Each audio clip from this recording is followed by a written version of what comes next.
Assalamualaikum warahmatullahi wabarakatuh. Buka dengan membaca basmalah. Bismillahirrahmanirrahim. Yang kami hormati pimpinan Atintur Bapak Dr. Andes Haji Atik Mulyanto, yang kami cintai Al-Ustadz Al-Mukarrom Haji Ahmad Taufan Firdaus, serta seluruh jamaah peserta pengajian rutin mingguan Atintur yang kami muliakan. Baik, Bapak Ibu sekalian, tema pengajian kali ini adalah membahas salah satu sifat Allah dari yang 99 mengenai Allah Maha Penerima Taubat atau Maha Pengampun. Baik, untuk langsung ke kajian ini, silakan Pak Ustadz untuk waktunya kembali. Bismillahirrahmanirrahim. Alhamdulillahi Rabbil Alamin. Allahumma salli wa sallim ala Sayyidina Muhammadin sahibil bushra salatan tubashiruna biha wa ahlana wa auladana wa jami'a masyayikhina wa muallimina wa talabatana wa talibatina min yaumina hadha ila yaumil akhirah wa ala alihi wa sahbihi wa man tabi'ahum bi ihsanin ila yaumiddin, amma ba'du. Jamaah yang dimuliakan Allah, dalam masalah taubat ini sebenarnya judulnya belum saya sempurnakan itu. Allah Maha Penerima Taubat atau mudah untuk memberi ampunan kepada hamba-hambanya, tidak dengan hamba-hambanya terhadap hamba-hambanya. Kalau Allah sang menerima taubat karena Allah Subhanahu wa taala mempunyai nama, di antaranya adalah At-Tawwab. Dalam surat yang sering kita baca, innahu kana tawwaba, sesungguhnya Allah Maha Penerima Taubat. Tidak ada dosa yang tidak bisa diampuni, tidak ada dosa yang tidak bakal dimaafkan, nggak ada. Semua dimaafkan selagi orang itu mau meminta ampun kepada Allah, maka Allah pasti akan ampuni, karena janji Allah begitu. Ujibu da'watad da'i dalam surat Al-Baqarah. A'udzubillahi minasyaitonirrajim. Ujibu da'watad da'i idza da'an. Aku akan mengijabahi semua doa-doa hambaku kepada orang yang mau berdoa. Ujibu da'watad da'i. Aku akan ijabahi doanya orang yang mau berdoa. Idza da'an. Kalau dia mau berdoa kepadaku. Ya, kalau dia mau berdoa kepada Allah, dia mau meminta kepada Allah, maka pasti Allah akan ijabahi. Bentuk apapun termasuknya permintaan maaf. Maka di hadis yang lain Rasulullah katakan, sesungguhnya Allah itu malu. Itu dalam hadis qudsi. Sesungguhnya aku malu ketika ada hamba yang mengangkat tangannya, kemudian aku tidak mengijabahi doa-doanya, permintaannya. Ya, itu Allah Subhanahu wa taala sangat mudah untuk memberikan ampunan, memberikan maaf kepada seluruh hambanya. Kalau hambanya mau meminta maaf, meminta kepada Allah Subhanahu wa taala. Kalau dari cerita banyak sekali. Ini dalam yang saya pernah share di YouTube juga dari Atintur, itu sahabat Ammar bin Yasir. Ketika dia yang merasa itu melakukan dosa, ya, ditangkap oleh satu keluarga, ditangkap oleh Abu Jahal. Karena orang dulu begitu, orang Arab itu dulu begitu. Jadi karena ibunya Ammar ini yang namanya Sayyidatuna Sumayyah, itu adalah mantan budaknya Abu Jahal. Mantan budaknya Abu Jahal, sehingga meskipun sudah dimerdekakan kalau zaman dulu, itu masih saja ya berkecimpung, bantu-bantu Abu Jahal, dan bahkan statusnya aja yang berubah itu. Cuman merdeka, kegiatannya sama-sama aja. Dia seakan-akan menjadi budak. Nah, pada saat ditangkap, ibunya, ayahnya Ammar bin Yasir juga ditangkap. Itu ibunya dibunuh, ayahnya dibunuh. Ketika Sayyidina Ammar bin Yasir pun diminta untuk nggak usah menyembah berhala. Karena awalnya itu ibunya disuruh kembali lagi ke agama mereka, yaitu menyembah berhala. Tapi ditolak mentah-mentah oleh ibu dan ayahnya, dua-duanya begitu. Bahkan yang sangat kejam itu Abu Jahal ini mempertontonkan kekejamannya di depan orang banyak, membunuh ibunda dari Sayyidina Ammar bin Yasir, yaitu Sayyidatuna Sumayyah, ibundanya, itu dibunuh dengan tombak yang ditusukkan dari kemaluannya. Itu. Kemudian bapaknya juga sama, bapaknya ditusuk dengan tombak. Kemudian karena dua orang ini diminta untuk kembali menyembah berhala sudah nggak mau, maka Sayyidina Ammar bin Yasir diminta untuk menyebutkan berhalanya saja, menyebutkan berhala, tidak untuk menyembah berhala. Karena apa? Karena Abu Jahal ini sudah malu di hadapan orang banyak, tidak berhasil menundukkan mantan budaknya, yaitu Sayyidatuna Sumayyah, dan si Pak Yasir. Pak Yasir meskipun orang merdeka, tapi dia tidak punya status yang kuat di masyarakat Mekah pada saat itu. Maka sama Ammar bin Yasir, si Abu Jahal cuma minta menyebutkan namanya saja. Disebutkan nama berhala yang paling besar, yaitu Hubal.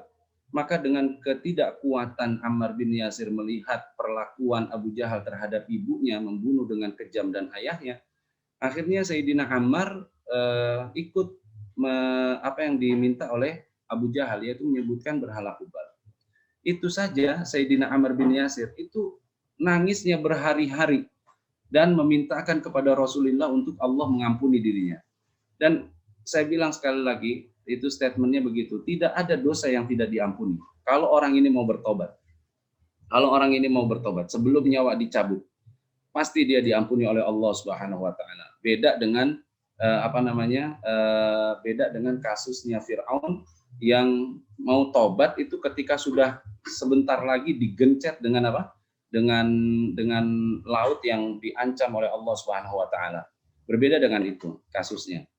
Ada lagi banyak kasus tentang taubat ini, tentang meminta ampun ini.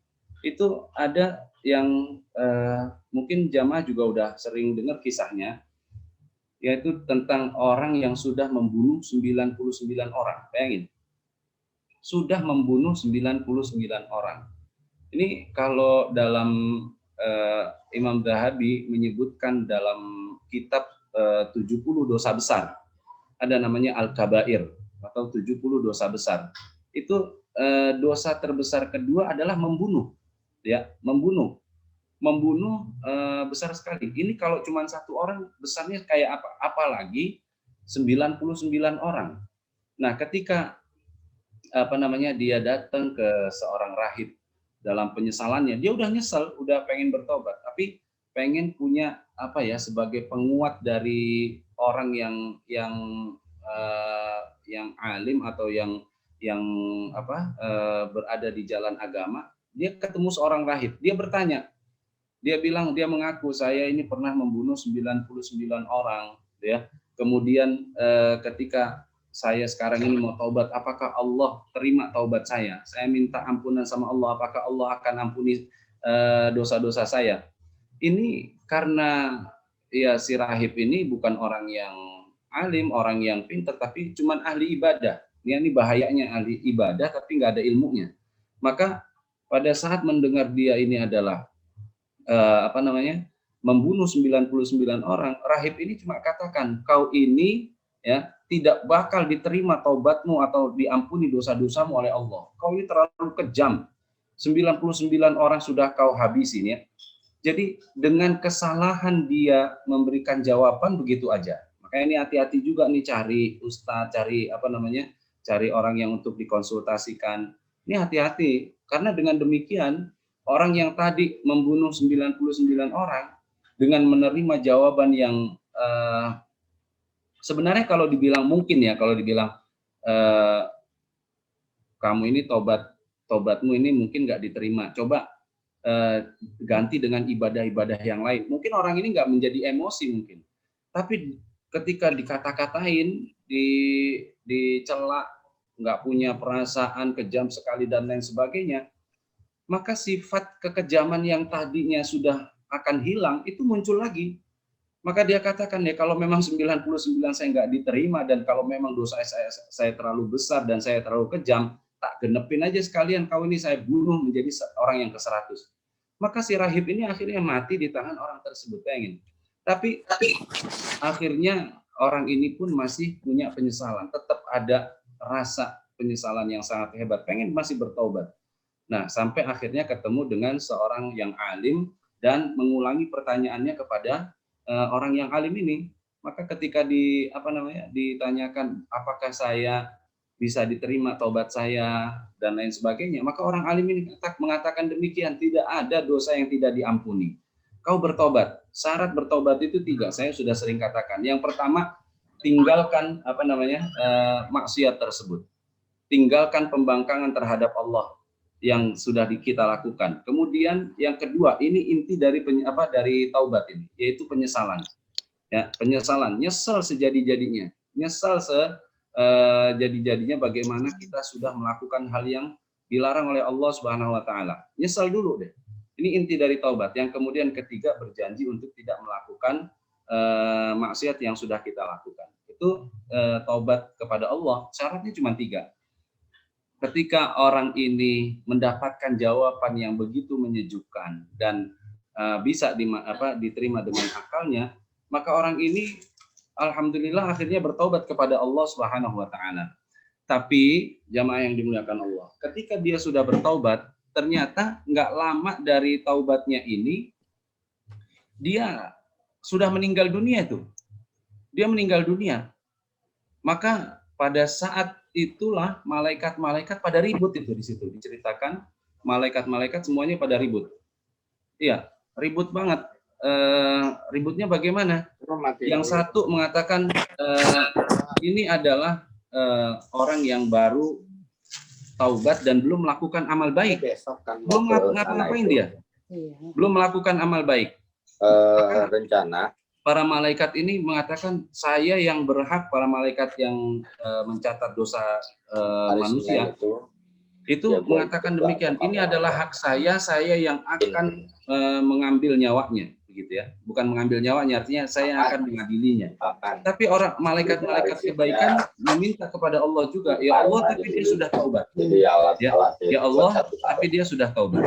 Maka jamaah yang dimuliakan Allah, pada saat itulah Allah Subhanahu wa taala ingin menunjukkan kebesaran rahmatnya, ingin menunjukkan luasnya rahmat Allah Subhanahu wa taala kepada malaikat-malaikatnya ini. Coba kalian hitung langkah sejak dia melakukan maksiat sampai tobat dan langkah dia dari tobat sampai meninggal. Itu jauhan mana? Ya. Kalau secara akal gitu ya, kalau secara akal langkah dia dari melakukan kemaksiatan sampai bertobat tentunya lebih panjang, tentunya lebih panjang. Tapi itu di sini saya bilang Allah pengen menunjukkan kuasanya, pengen menunjukkan rahmatnya kepada malaikatnya ini. Ya, kalau dipikir begitu, dari taubat sampai meninggal itu paling baru berapa langkah itu, baru berapa kilo. Maka dengan senangnya malaikat ini subhanallah mengukur jarak yang sudah ditentukan oleh Allah tadi. Subhanallah, ternyata Allah panjangkan gitu ya. Malaikat ini menjadi heran gitu ya. Malaikat ini menjadi heran. Allah panjangkan langkah dia dari mulai taubat menuju kepada kematiannya. Ternyata lebih panjang daripada langkahnya dari dia melakukan maksiat menuju ke taubat. Ini artinya apa? Allah Maha Rahmat, Allah Maha Pengampun, Allah Maha Pemberi taubat. Tidak ada yang tidak bisa diampuni oleh Allah Subhanahu wa taala kalau dia mau bertaubat kepada Allah Subhanahu wa taala. Ada juga kisah yang sangat luar biasa, ada orang ya penggali kubur ya, penggali kubur ini melakukan kemaksiatan yang sangat luar biasa ini. Penggali kubur menggali sebuah kuburan yang di situ ada ada jenazah perempuan masih muda. Ini saking kurang ajarnya penggali kubur ini jenazah perempuan yang dikuburin disetubuhi, bayangin. Disetubuhi sama orang tersebut, penggali kubur ini. Dengan menyesalnya pada akhirnya dia menyesal benar. Nangis terus. Nyesel gimana? Akhirnya dia datang ke Rasulullah Shallallahu alaihi wasallam. Ketika dia nangis terus ditanya sama Rasulullah, kau punya dosa apa? Dia ngaku dia. Ya Rasul, saya punya dosa yang sangat besar. Rasul juga awalnya begitu. Awalnya beliau mengatakan, Nggak ada dosa yang tidak diampuni. Tapi begitu diceritakan, saya ini penggali kubur dan lain sebagainya. Subhanallah, itu ya. Subhanallah, orang ini Rasul sampai sedikit marah. Orang macam apa kamu ini tidak punya perasaan? Maka diusir oleh Rasulullah Shallallahu Alaihi Wasallam orang ini.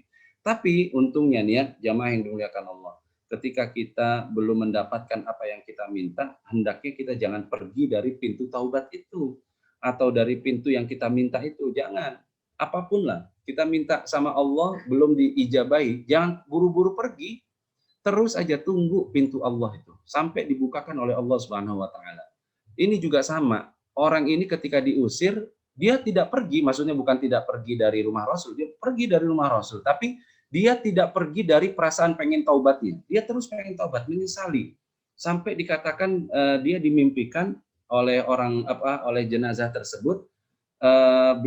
Jenazah tersebut katakan demikian, kurang ajar kau ya penggali kubur ini. Saya ini dikuburkan sudah dalam keadaan suci, sudah dimandikan.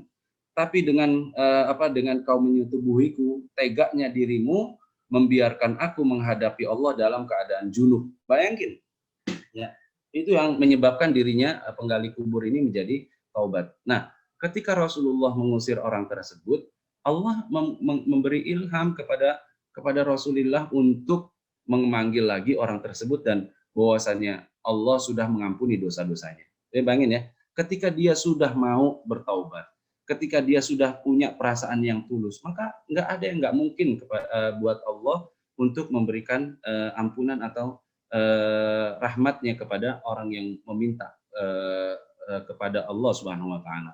Nah, jamaah yang dimuliakan Allah, yang sekarang banyak ini tanpa kita sadari gitu ya.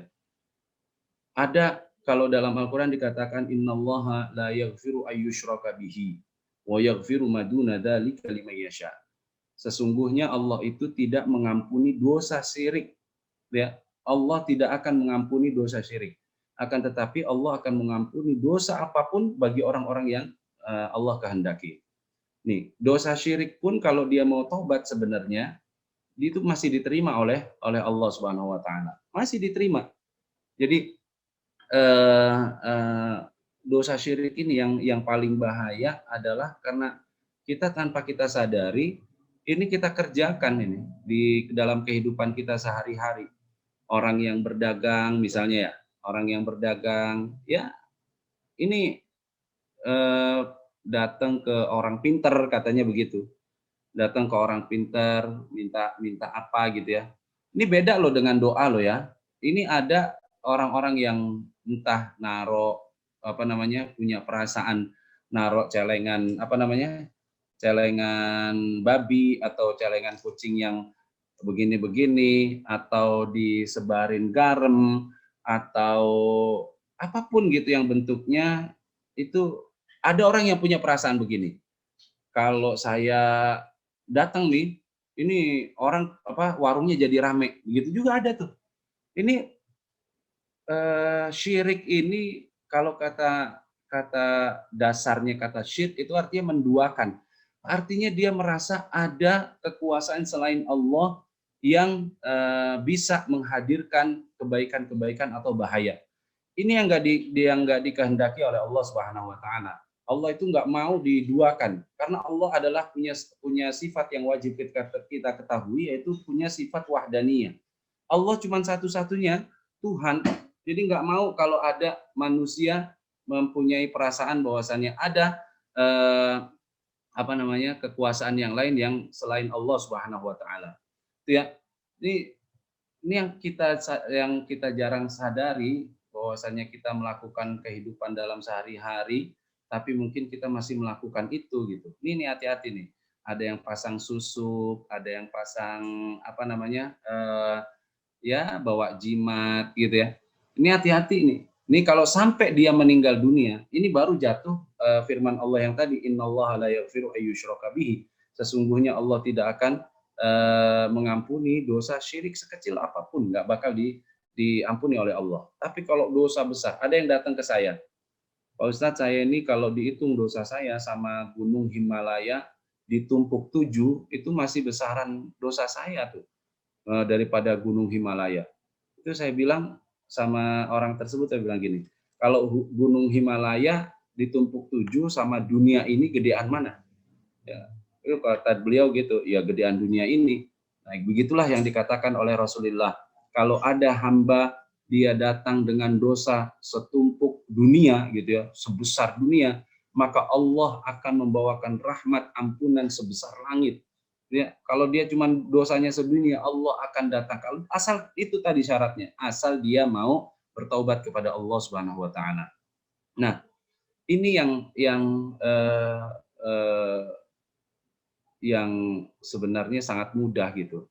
Nah, kalau dosa-dosa yang pernah kita lakukan itu bisa dikejar dengan, ya Allah nih, selain Allahnya sangat-sangat rahmat, kita juga punya Nabiur Rahmah, nabi yang juga punya rahmat, punya kasih sayang yang besar terhadap umatnya. Jadi kalau kita ada yang merasa dosanya banyak, itu bisa kita kejar dengan ibadah-ibadah yang bisa menghapuskan dosa-dosa tersebut. Seperti yang dikatakan oleh Rasulullah, atbi'us sayyi'atal hasanata tamhuha. Kalian iringi perbuatan buruk kalian itu dengan perbuatan baik, supaya perbuatan baik itu bisa menghapuskan dosa-dosa kalian. Jadi kesempatan ini sangat luar biasa. Rasulullah ini benar, kadang-kadang ini beliau menunjukkan bagaimana orang yang menyepelekan agama itu akan disiksa dengan siksaan yang berat. Contohnya ketika beliau melewati sebuah kuburan, ada 2 kuburan, kemudian tiba-tiba beliau mengambil pelepah kurma dan dibagi 2, dan ditancapin satu-satu ke kuburan masing-masing. Sahabat yang lewat itu pada saat itu heran, kenapa begitu Rasulullah? Maka ditanyakan oleh sahabat, ya Rasulullah, kenapa kau lakukan hal tersebut gitu ya? Maka kata Rasulullah Shallallahu Alaihi Wasallam, 2 di kuburan ini, yang punya kuburan atau jenazahnya sedang disiksa, tapi disiksa dengan perbuatan yang sangat sepele. Ini ya, kalau orang menyepelekan dalam hal agama. Apa kata Rasulullah? Yang pertama, dia sepele sekali memperhatikan tentang, tentang buang air kecilnya, tentang kencingnya. Dia disiksa gara-gara kencing dengan siksaan yang besar. Yang kedua, dia disiksa karena namimah. Ya, dia disiksa karena namimah. Namimah itu lebih besar daripada ghibah. Kalau ghibah, ngomongin orang di belakang, ya kalau ada orang kayak begitu, kasih kacang sama kopi biar tambah enak gitu ngobrolnya gitu. Ya kalau namimah bukan cuma ghibah, bukan cuma ngomongin orang di belakang, tapi malah sampai mengadu. Makanya luar biasa. Dosa yang tadi yang saya katakan termasuk oleh Imam Zahabi dikategorikan dosa besar, yaitu yang nomor 2 adalah pembunuhan. Tapi Allah katakan di sini, al fitnatu asyaddu minal qatl. Fitnah itu lebih besar daripada pembunuhan. Ya, itu fitnah itu kan nggak membunuh, tapi dia gara-gara lisan aja itu. Tapi masya Allah dosanya lebih besar daripada pembunuhan. Nah, jamaah yang dimuliakan Allah, saya pengen lagi berkata, ketika orang menyepelekan agama, maka dosa yang didapatkan demikian. Cuman gara-gara pipis, gara-gara kencing, dia disiksa besar. Ini jangan sampai kita juga demikian, gitu ya. Ngajinya udah kemana-mana tentang thariqah dan lain sebagainya, tentang hakikat Allah dan lain sebagainya, tapi kita tidak memperhatikan syariat-syariat yang kecil. Makanya saya bilang berkali-kali, banyak nanti orang yang komplain kepada Allah. Ya Allah, saya kan dulu di dunia sholat. Saya itu di dunia jamaah terus. Saya nggak pernah tinggal duha. Lah, ternyata di situ banyak sekali kesalahan-kesalahan yang dilakukan oleh orang banyak. Ya, kita ini banyak melakukan kesalahan. Misalnya, kenapa dia sampai kencing ini sampai disiksa besar? Mungkin dia tidak bersih dalam kencingnya. Maka kencingnya tidak bersih, ya kan? Dia masih dalam kondisi apa? Najis. Kalau dia dalam kondisi najis, dia melakukan sholat, maka sholatnya nggak sah. Ya, maka banyak orang yang komplain nanti. Misalnya juga lah, syarat diterimanya sholat adalah wudhu. Sementara kita wudhunya juga belum sempurna. Kita belum tahu mana yang dibasuh, mana yang diusap, mana yang rukun, mana yang sunnah. Ya, karena dalam fikih dikatakan syarat sahnya wudhu diantaranya adalah mengerti yang fardu daripada sunnahnya. Kalau meyakini perkara itu fardu, diyakini bahwasanya itu adalah sunnah, maka batal wudhunya. Bayangin tuh, sampai ini orang yang beribadah, orang yang mau dia masih ikut dalam ibadah, masih diancam dengan ancaman-ancaman seperti ini. Harus lebih teliti. Dia tidak disiksa dengan dia disiksa dengan siksaan yang besar, tapi sebabnya bukan sebab yang besar, gitu ya. Maka jamaah yang dimuliakan Allah, saya pengen katakan bahwasanya orang yang sudah melakukan banyak dosa, ketika dia bertaubat untuk mengejar ketertinggalan itu, Rasulullah banyak memberikan kesempatan yang sangat luar biasa. Ya, contohnya kita sering bahas sih. Misalnya apa? Orang yang mau sholat isya berjamaah, misalnya begitu ya. Kata Rasulullah, man shalla isya jama'atan, barang siapa yang sholat isya berjamaah, faka'annahu qama nisfal laili. Kalau dia mau sholat isya berjamaah, maka dia seakan-akan mendirikan malam setengahnya. Coba, mendirikan malam setengahnya, sholat setengah malam. Kira-kira ada jamaah yang sholatnya sampai setengah malam, 6 jam gitu? Iya, sholat raweh aja nyari yang 8 rakaat kan gitu. Yang ada AC-nya sama ada minumannya kan, ada snacknya. Ini kalau dia mau sholat isya aja, kata Rasulullah, berjamaah di masjid, maka seakan-akan dia mendirikan setengah malam. Dan kalau dia menyempurnakan sholat subuhnya berjamaah lagi di masjid, maka seakan-akan dia mendirikan malam seutuhnya. Bayangin tuh ya, ini pahala yang sangat luar biasa berjamaah di di masjid. Subuh sama isya yang dikatakan oleh Rasulullah, dua sholat ini adalah sholat yang paling berat buat orang munafik. Kata Rasulullah, inna afqalas sholati 'alal munafiqin, sesungguhnya sholat yang paling berat untuk orang munafik adalah subuh dan isya. Dan bisa kita bayangin dan bisa kita cek lagi diri kita ini, kalau apa enggak. Kalau masalah subuh ini masih berat, ini berarti kita masih tergolong orang-orang yang munafik. Orang yang munafik terus apa Pak? Ancamannya Pak, innal munafiqina fid darkil asfali minan nar. Berat ini. Orang munafik itu lebih berat daripada orang kafir. Kalau orang kafir jelas, mau dibunuh karuan. Kalau orang munafik ini berat, mau dibunuh dia masih Islam, mau disiksa dia masih enggak, jelas ini. Berat ini musuh dalam selimut. Makanya jamaah yang dimuliakan Allah, ini ya, satu, kalau dia mau melakukan sholat isya berjamaah, kemudian subuh berjamaah. 2 rakaatnya aja nih ya, 2 rakaat sebelum subuhnya aja, itu khairun minad dunya wa ma fiha.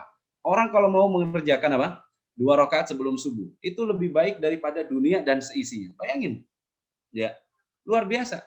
Kalau mau kegiatan subuh ini, misalnya dari malamnya deh, bangunnya kalau subuh sekarang jam 4.38 misalnya, jam 4.44. Kalau dia mau bangun sebelum aja, seperempat jam sebelum subuh, dia sebelum subuh, 2 rakaatnya aja dia tuh, ya, 2 rakaatnya. Kemudian dia baca Quran aja. Baca Al-Quran, atau enggak di dalam sholatnya itu dia membaca Al-Quran dengan baik, itu sholat yang di waktu tersebut disaksikan oleh Allah Subhanahu Wa Taala.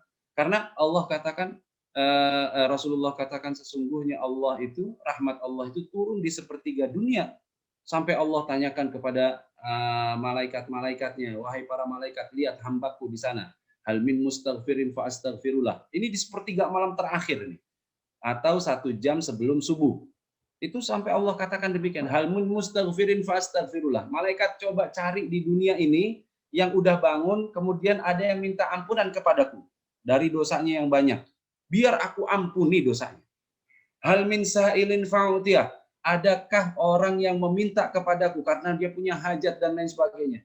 Ada anaknya yang lagi ujian, ada tanah yang pengen dibeli, ada yang pengen naik jabatan, ada yang perkara-perkara dunia. Iya, ada enggak dia ada yang meminta malaikat, biar aku ijabahi doanya, biar aku penuhi doanya. Yang ketiga, hal min da'in fa astajibulah, adakah orang yang berdoa kepadaku untuk urusan-urusan akhirat, pengen diselamatin nanti di kuburnya, nggak ditanya-tanya oleh malaikat mungkar nakir, ya, dilapangkan kuburnya, dijadikan kuburnya di antara taman-taman surga. Ada nggak? Ada nggak yang minta nanti di yaumul mahsyar pada saat orang-orang ketakutan karena matahari ada di atas kepalanya hanya berapa mil, dia minta lindungan dariku? Ada nggak? Ada nggak nanti orang-orang yang pengen catatan kebaikannya diterima dengan tangan kanan? Ya. Adakah nanti orang-orang yang meminta tuh di dunia ini malaikat? Adakah orang-orang yang meminta kepadaku pada saat menyeberangi jembatan Shiratal Mustaqim diselamatkan? Adakah orang-orang yang meminta surga kepadaku? Adakah orang-orang yang meminta perlindungan neraka dariku? Maka Allah Subhanahu wa taala katakan itu di sepertiga malam. Rasulullah katakan demikian. Sesungguhnya rahmat Allah turun di sepertiga malam terakhir sampai Allah katakan demikian. Adakah orang yang berdoa meminta ampun kepadaku biar aku ampuni, meminta kepadaku biar aku beri, dan berdoa kepadaku biar aku ijabahi. Ini subuhnya. Kalau dari sholat subuh kita mau nunggu aja sampai matahari terbit syuruk, kemudian 16 menit lagi, itu duha di awal waktu. Dia seperti apa? Haji dan umroh. Sempurna, sempurna, sempurna. Bayangin. Kalau dia mau sholat duha lagi, di duha di agak siangan lagi, itu dikatakan seperti sholatul awabin. Ini kalau kemarin Ustadz Lukman mengatakan awabin itu adalah orang-orang yang kembali kepada Allah secara hakikat itu. Bukan pengen sholat duha supaya cabai yang sekarang mahal jadi bisa dibeli bandengnya. Enggak, bukan itu. Pengen sholat duha, pengen usahanya supaya lancar, tokonya supaya banyak yang beli. Enggak, tapi pengen kembali kepada Allah. Gitu ya. Kalau dia mau sholat duhur 4 rakaat sebelum duhur itu, sholat sunnah itu akan dibawa oleh Allah Subhanahu wa taala ke langit itu. Ya, kalau dia mau sholat ini dengan sempurna, ya, kalau dia mau wudhu aja deh. Wudhu nih, masalah wudhu nih. Dia mau wudhu, kemudian dia sempurnakan wudhunya. Dari mulai bismillahirrahmanirrahim, kemudian mencuci tangannya, dia berdoa, ya Allah bebaskanlah tangan saya ini dari perbuatan maksiat. Kemudian dia kumur-kumur lalu berdoa, ya Allah ini bantu saya untuk selalu mengingatmu, bersyukur kepadamu dan memperbaiki ibadahku kepadamu. Pada saat istinsyak dan istinsar, dia mau berdoa, ya Allah ciumkanlah untukku bau surga nanti. Pada saat dia, niatnya ini masih ingat ya, niatnya itu harus berbarengan dengan membasuh wajah. Basuh wajah, niat bareng sama-sama. Kemudian pada saat membasuh wajah, dia berdoa, ya Allah putihkanlah wajahku dengan cahayamu. Ya.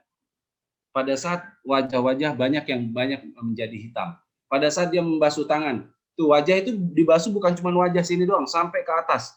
Sampai membasuh tangan sampai ke lengan. Ini lalu dia selesai wudhu, lalu dia menghadap ke kiblat, menengadahkan kepalanya, mengangkat tangannya sepundak, lalu berdoa, Allahumma ja'al asyhadu an la ilaha illallah wa asyhadu anna Muhammadan abduhu wa rasuluh. Allahumma ja'alni minat tawwabin wa ja'alni minal mutatahhirin wa ja'alni min ibadika salihin. Itu kata Rasulullah. Riwayat Sayyidina Umar dikatakan, kalau dia mau melakukan itu, maka pintu surga yang 8 nanti dia mau masuk lewat manapun silahkan. Orang nggak ahli puasa, kalau dia mau nanti dengan melakukan wudhu yang tadi, ya sempurna lalu berdoa dengan doa yang tadi, dia bukan ahli puasa, tapi dia mau masuk lewat pintu rayyan, disilakan oleh Allah Subhanahu Wa Taala. Ini untuk mengejar mengejar ketinggalan-ketinggalan kita. Ternyata Rasulullah juga banyak memberikan kemudahan-kemudahan. Nah, yang saya pengen katakan, yang berat ini sama manusia. Ya, yang berat ini sama manusia. Ini kalau udah sama manusia, ini berat banget Bapak Ibu yang dimuliakan Allah. Ya, makanya hati-hati bener. Nah, kalau tobat tadi sama Allah, itu syaratnya cuma 3. Tinggalkan maksiatnya. Kemudian tinggalkan maksiatnya. Kemudian menyesal. Kemudian apalagi? Berjanji untuk tidak melakukan maksiat tersebut ya. Itu 3.